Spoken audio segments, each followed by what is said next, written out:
Well, did you hear the big news? Life on Venus. Life on Venus. Now, where have we heard this before? Oh, right, life on Mars. Well, if you've been watching any of my videos or listening to Astronomy Cast, you're cautiously optimistic, skeptical, but hopeful. And that's the right position to take because, buckle up, the internet's about to run with this news. It's going to be difficult to figure out what was really discovered and what this means for the search for life in the universe. All right, let's get into it. On Monday, September 14th, 2020, an international team of astronomers announced the discovery of a very rare molecule called phosphine in the atmosphere of Venus. This chemical exists here on Earth, but it's only produced by industrial processes, or as a waste gas by bacteria that live in oxygen-free environments. Since there probably aren't factories on Venus belching out phosphine gas, that leaves bacteria as a possible source. That said, the conditions on the surface are terrible for life. Temperatures reach 471 degrees Celsius, day or night, equator, or at the poles. That's hot enough to melt tellurium. The atmospheric pressure is 90 times what we experience here on Earth. Not to mention, its horribly acidic environment with steamy rains of corrosive sulfuric acid. But there are a few places where Venus could be mildly habitable. Once you get up high enough into the cloud tops, above 50 kilometers or so, the temperature and pressure drop down to the point that they're much more Earth-like. It's possible that there could be bacterial life held aloft in droplets that shift up and down in the atmosphere of Venus, staying alive long enough to produce these waste gases. At this point, I'm hoping you're intrigued. First, let's talk about how phosphine was discovered. How are astronomers sure this was what they found? Phosphine is a chemical that's made up of one atom of phosphorus and 3 atoms of hydrogen. Here on Earth, it's a gas that smells absolutely horrible, often an indication of rotting corpses. It's highly unstable, quickly combining with any oxygen it can get its atomic bonds on, which is why it's surprising to see in the Venusian atmosphere with enormous amounts of oxygen in it. Phosphine has been seen in other planets in the solar system, like Jupiter and Saturn, but these are rich in hydrogen and have very little oxygen. Because it should be consumed so quickly on terrestrial planets, it has been suggested as the perfect biosignature to search for life on exoplanets. Find phosphine, and you could very well be looking at a planet containing life. But astronomers were never expecting to see this chemical on a world as awful as Venus. The initial discovery was made using the 15-meter James Clerk Maxwell telescope in 2017 over the course of 5 mornings of observations. Phosphine absorbs radiation in the 1 millimeter region of the electromagnetic spectrum where the GCMT operates. After studying the data, astronomers saw a hint there was phosphine in the atmosphere of Venus, so they requested time on an even more sensitive telescope, the 45 antennae of the Atacama Large Millimeter Submillimeter Array, or ALMA, in Chile. This more powerful observatory confirmed the discovery. Very impressive when you know that there are probably only 20 phosphine atoms for every billion atoms in the atmosphere. The researchers considered every natural way that phosphine could be produced, from sunlight, materials blown up from the surface, lightning strikes, and even meteorites entering into the atmosphere. But none could account for the amount of phosphine. Volcanoes could produce this much phosphine if they were 200 times more active than the amount of volcanism we have on Earth, and from what we can tell, Venus has very little volcanism these days.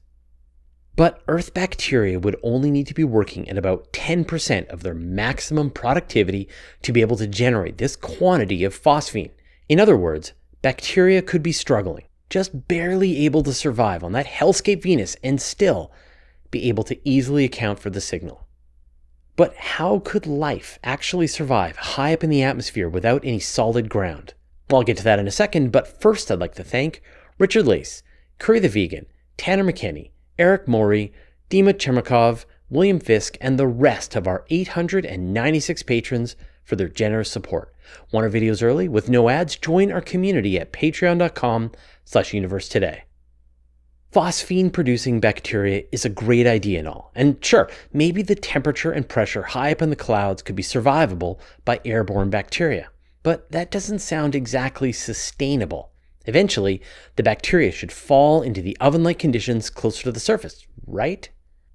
Actually, some of the researchers who helped to make this discovery recently published a paper back in August describing a mechanism of how bacterial life could survive in the cloud tops of Venus. And their paper is called "The Venusian Lower Atmosphere Haze as a Depot for Desiccated Microbial Life." This paper was actually on my to-do list of future video topics. Little did I realize the researchers knew more than they were letting on when they published it a month ago. No problem. This actually makes for a way better video. In the paper, the researchers describe a mechanism that could keep life aloft in the Venusian clouds for hundreds of millions and even billions of years: liquid droplets. Similar to clouds here on Earth, there are droplets of liquid in the atmosphere of Venus. But on Venus, these droplets are made of intensely acidic sulfuric acid with water dissolved in them. These droplets could be safe havens for microbes to carry out their photosynthesis life cycle using organic chemicals carried in the Venusian atmosphere. Metallic elements needed by their life cycle could be supplied by meteorites impacting the atmosphere and burning up. Over time, these droplets gain more liquid and grow more massive, eventually sinking down into the atmosphere and raining down to the surface, where they evaporate and are carried back up into the atmosphere. Having their home rain down into the oven-like conditions down below isn't exactly a sustainable way for life. But microbes on Earth are capable of doing some amazing things, and one of these is drying out or becoming desiccated and waiting for conditions to improve. In fact, scientists recently revived 100-million-year-old microbes dug up from beneath the seafloor, and it went back to living life, no problem. Their theory is that the microbes release spores that hover in the hazy region at an altitude of around 33 kilometers, waiting for a droplet to carry them higher up into the atmosphere. Lucky bacteria catch a trip in a droplet of water, surviving long enough to release more spores, and the cycle goes around and around, potentially for millions of years. Evolution could have even adapted the organisms to help take advantage of this situation, like having macroscopic life that could transport itself around in the atmospheric layers. Humanity has been so focused on Mars that Venus is chronically underexplored. Right now, the only spacecraft at Venus is the Japanese Akatsuki mission. This spacecraft has been studying the atmosphere and larger weather patterns on Venus, but it's not the right mission to actually find evidence of life in the cloud tops. Fortunately, there are at least 14 missions on the drawing board to go to Venus, including an atmospheric probe called Da Vinci Plus that could fly to Venus as soon as 2026. Da Vinci Plus would drop a spherical probe of sensitive instruments right into the atmosphere of Venus, measuring it at different altitudes as it descends down to the surface. This could help confirm that the different layers are conducive to life. And other missions, like NASA's Venus In Situ Explorer and India's Shukrayan-1, could study the atmosphere from the cloud tops for long periods of time. Perhaps this is an exciting enough discovery that a more purpose-built spacecraft will soon be in development. In fact, we actually did a whole video about various missions that could visit the cloud tops of Venus, which I'll link at the end of this video. So there you have it. There's firm evidence of a key chemical produced by life in the cloud tops of Venus. In the immortal words of Carl Sagan, extraordinary claims require extraordinary evidence, and this evidence is still circumstantial. But the researchers sat on their evidence for 3 years trying to figure out every single reason why they could be wrong. And you can expect the rest of the scientific community is going to go through the same process, trying to think of every single rational explanation that doesn't indicate life. It's not a slam dunk, case closed, proof of life on Venus, but it's definitely worth more exploration. It's time to send missions back to Venus to sample the atmosphere and help figure out if there is even more evidence that there's life in the cloud tops of Venus. And if they do find it, is it related to Earth life somehow? Or did life form a second time in the solar system? Very exciting. What do you think? Let me know your thoughts in the comments. Here are the names of the patrons who support us at the $10 level and more. Want to see your name here, support the work we do? Go to patreon.com/universetoday. Once a week, I gather up all my space news into a single email newsletter and I send it out. It's got pictures, brief highlights about the story, and links you can find out more. Go to universetoday.com/newsletter to sign up. And did you know that all my videos are also available in a handy audio podcast format so that you can have the latest episodes as well as special bonus material like interviews with me show up on your audio device? Go to universetoday.com/audio or search for Universe Today on iTunes, Spotify, or wherever you get your podcasts. And I'll put a link in the show notes.